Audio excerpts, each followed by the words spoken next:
সকালের জীবন খাদ্য। আমরা প্রথমে একটি বাক্য দেখি, দ্বিতীয়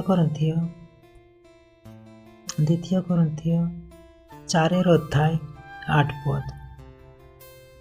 ব্যাখ্যা ও প্রার্থনা। আমরা চারদিক হইতে কষ্ট পাইতেছি, কিন্তু চূর্ণ হই না। আমরা হতবুদ্ধি হই, কিন্তু নিরাশ হই না। ঈশ্বরের বাক্যে বলছেন,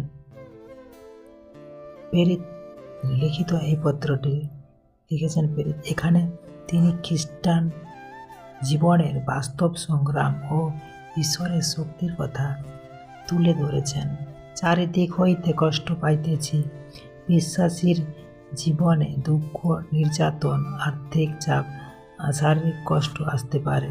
খ্রিস্টান জীবন মানেই সমস্যা মুক্ত জীবন নয়, কিন্তু চূর্ণ হই নাই। ঈশ্বরের শক্তি আমাদের ধরে রাখে। আমরা ভেঙে পড়ি না, কারণ ঈশ্বর আমাদের সহায়। আমরা হতবুদ্ধি হই না। অনেক সময় আমরা বুঝতে পারি না কেন সমস্যা আসে। জীবনের সব প্রশ্নের উত্তর আমরা তৎক্ষণিক পাই না, কিন্তু নিরাশ হই না। আমাদের আশা পরিস্থিতির উপর নয়, ঈশ্বরের উপর। যিশুর মধ্যে সব সময় আশার আলো আছে। এই বাক্যে আধ্যাত্মিক শিক্ষা, কষ্ট সাময়িক, ঈশ্বর শক্তি স্থায়ী। বিভ্রান্তি আসলেও বিশ্বাস হারানো উচিত নয়।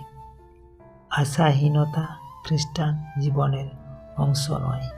বিশ্বাস মানে ঝড়ের মধ্যেও দাঁড়িয়ে থাকা। বিশ্বাস। এ বাক্যের ভিত্তি করে প্রার্থনা। হে প্রভু, যখন আমরা চারদিক থেকে কষ্ট পাই, তখন আমাদের মনে করিয়ে দিন যে আমরা চূর্ণ হব না। যখন আমরা হতবুদ্ধি হই, তখন আমাদের হৃদয়ে আশার আলো দিন। আমাদের বিশ্বাস দৃঢ় করুন, যেন আমরা কখনো নিরাশ না হই। আপনার শক্তিতে আমাদের জীবন পরিপূর্ণ করুন। যিশুর নামে প্রার্থনা করি। Amen, amen, amen. জয় যিশু। Praise the Lord.